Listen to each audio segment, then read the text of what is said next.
Assalamualaikum warahmatullahi wabarakatuh. Perkenalkan, nama saya Muhammad Rasya Fadilah dengan NPM 251705147. Saya dari program studi ilmu komputer kelas A. Jadi saya akan menjelaskan kuis yang telah saya buat dengan materi perangkat input-output. Jadi soal ini dibuat berdasarkan buku yang berjudul Computer Organization and Architecture yang dibuat oleh William Stallings pada chapter 7, halaman 256 sampai 259 dan 272 sampai 275. Jadi soal pertama, di dalam sistem komputer, peripheral eksternal seperti keyboard, mouse, monitor, atau disk drive tidak pernah dihubungkan secara langsung ke dalam jalur komunikasi utama atau sistem bus. Komunikasi selalu dilakukan melalui perantara yang disebut modul input-output. Nah, mengapa modul input-output ini mutlak diperlukan? Jadi diberikan 4 opsi jawaban. Jadi yang pertama, karena sistem bus dirancang dengan tegangan listrik yang terlalu rendah sehingga tidak mampu menyalakan peripheral eksternal yang membutuhkan daya tinggi. Lalu, karena modul input-output berfungsi sebagai penyedia memori sekunder tambahan yang digunakan untuk menyimpan sistem operasi dari peripheral tersebut. Lalu, karena terdapat perbedaan karakteristik yang sangat mencolok antara peripheral eksternal dengan CPU maupun memori utama, baik dari segi kecepatan operasi maupun format data. Dan yang terakhir, karena peripheral eksternal selalu menggunakan arsitektur Harvard, sedangkan CPU dan sistem bus komputer modern itu dirancang murni dengan arsitektur von Neumann. Jadi jawaban yang tepat itu adalah opsi ketiga. Kenapa opsi 1, 2, dan 4 salah?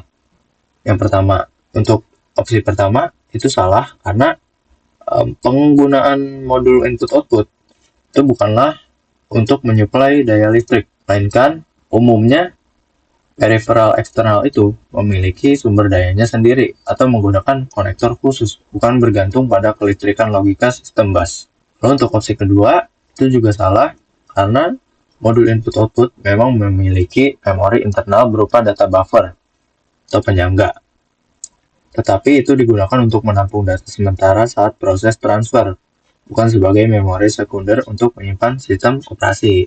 Lalu opsi keempat itu salah karena isu utamanya itu bukanlah arsitektur Harvard maupun von Neumann, melainkan perbedaan kecepatan, keragaman vendor peripheral, dan variasi protokol transfer data.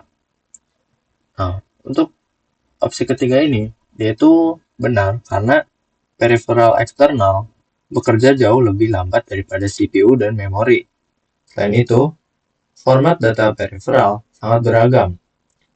Modul input-output bertugas menyembunyikan detail fisik peripheral tersebut, menerjemahkan format data ke standar mesin, dan menyediakan buffer untuk menyeimbangkan perbedaan kecepatan yang ekstrim agar CPU tidak terhambat atau tercekik ataupun bottleneck.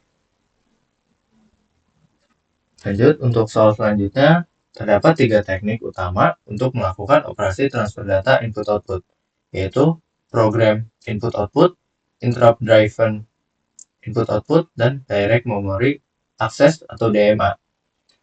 Mengapa teknik DMA lebih disukai dan dianggap paling efisien untuk memindahkan blok data berukuran besar, misalnya membaca file dari hard disk, dibandingkan 2 teknik lainnya?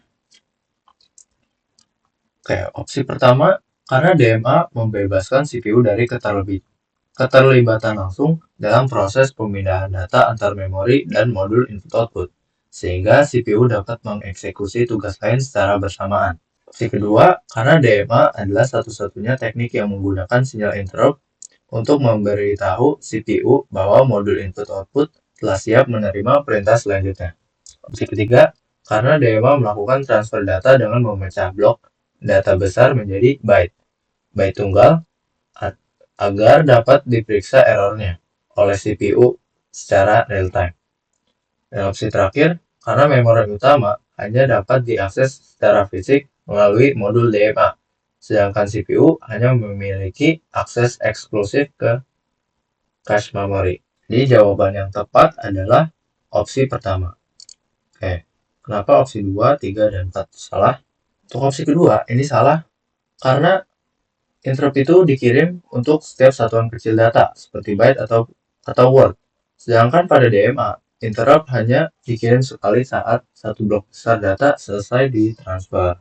Lalu opsi ketiga juga salah, karena memecah blok dan meminta CPU untuk mengeceknya secara real time, itu justru adalah ciri dari program input-output yang sangat tidak efisien, di mana DMA mentransfer data langsung antar blok tanpa campur tangan komputasi CPU di pertengahan proses.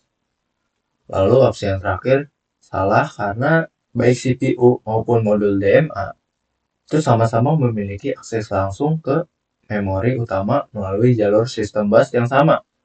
Mereka biasanya berbagi bus tersebut dengan teknik cycle stealing.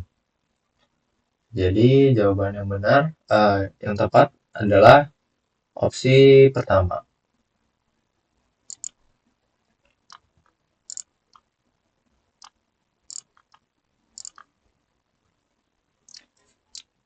Sekian yang dapat saya sampaikan dari kuis kedua ini.